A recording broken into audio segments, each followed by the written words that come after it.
Well, the most memorable must be the commemoration of the landings, the 40th commemoration of the landings in Normandy, where it was my duty to be the minister in attendance with the sovereign when she went abroad. So that was an extraordinarily emotive experience. Two memories stand out. In the morning, Her Majesty was the guest of the municipality, and they had to find a suitable way to entertain her. They took her to the local cathedral to see the tomb of William the Conqueror. I'm not quite sure whether that was a message of any sort. But the afternoon was the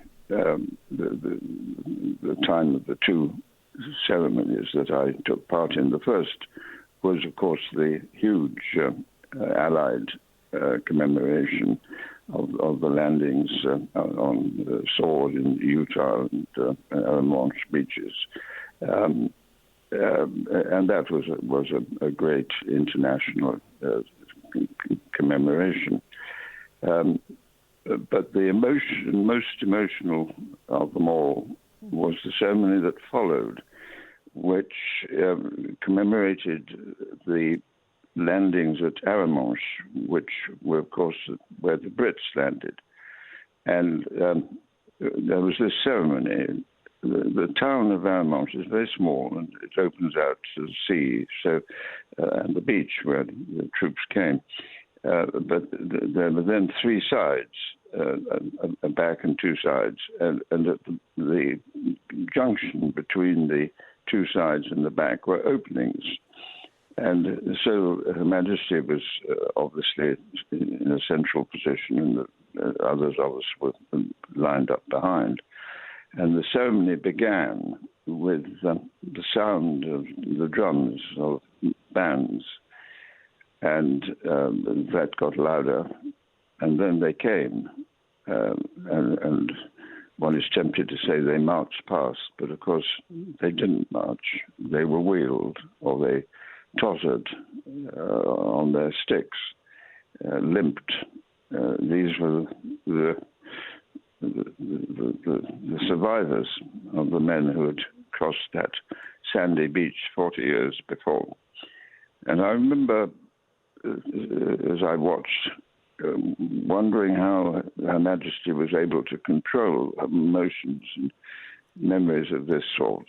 Of course, it required an iron discipline, which is characteristic of what she brought to her long and so distinguished and memorable reign. I saw you talking about this yesterday on the television and getting emotional, and that was what really struck me, the fact that the Queen would have been in these kind of situations so many times, and while she was brilliant at connecting with people, she couldn't break down in tears. She had to hold things together, didn't she? Well, that is. Don't misunderstand me if I say you're stating an obvious fact, but one of the comments I've seen in reading and watching events the last few hours has been the breakdown of some of the most hardened and experienced of newscasters. And we've all felt it. My wife and I undoubtedly felt it. And but we can. It doesn't matter. No one minds what we do. But how does someone who carries such heavy and such exposed burden manage to so discipline themselves that nobody could have felt it more strongly than Her Majesty? But, she just knew that she owed it to the memories and to the people there to remain absolutely serene. which she did. And now looking ahead to King Charles and his reign, he has waited so long for this. He has watched his mother over many years. He has learnt so much. Do you expect him to have a similar style, a similar approach? No, I don't, actually, because no two people are the same. What I have no doubt about that he will bring a standard of service to the responsibility which will be conspicuous, and it will undoubtedly be influenced by the lessons he's learned from his mother.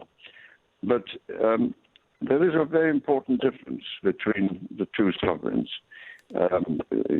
Queen Elizabeth came to the throne at the age of 25.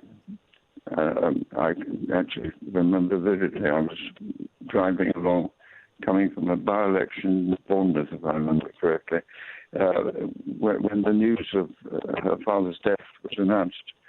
But she came to the throne at a relatively young age, and Prince Charles is exactly the opposite. He's lived a life, and he has his own views, his own experiences, and sometimes he has had controversial views. But what nobody can question is the dedication and sincerity that he brings to the convictions that he's got.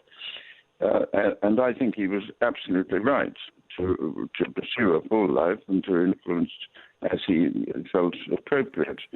But I haven't any doubt that he will not try to continue with that approach in his new and supreme responsibilities. I think that is flavoured very much in his speech yesterday, and it is exactly what I would have expected. But he is a man with deep interest in the environment. I've had the privilege of discussing gardens with him because he is, of course, a well-known gardener, and all of us are slightly manic about our gardens. But he has a very strong sense of public duty, and he will, without any doubt, to my way of thinking, whilst taking a considerable interest in the things he cares about, he will remember that the constitutional monarchy demands an abstinence from controversy. I must also ask you about when King Charles was walking around outside Buckingham Palace yesterday, huge crowds, he was greeting them, a real diverse mix of ages and ethnicity, and seemed to be a real enthusiasm. And I guess if you look back on the past and the challenges, particularly in King Charles's personal life in the past, there may have been times where he may have worried about whether he would have been accepted by the British public in such an overwhelming manner, which is clearly what we saw yesterday. People very, very happy to see him as king. Well, the task of monarchy is, in some ways, a task of survival.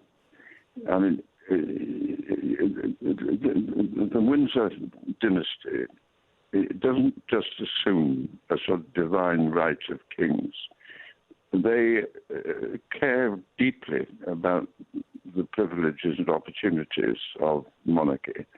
And there is a very strong tradition of public service and recognition. I mean, I know that when there were high levels of unemployment before the Second World War, I think it was George V who took the trouble to be associated with visits to the unemployed.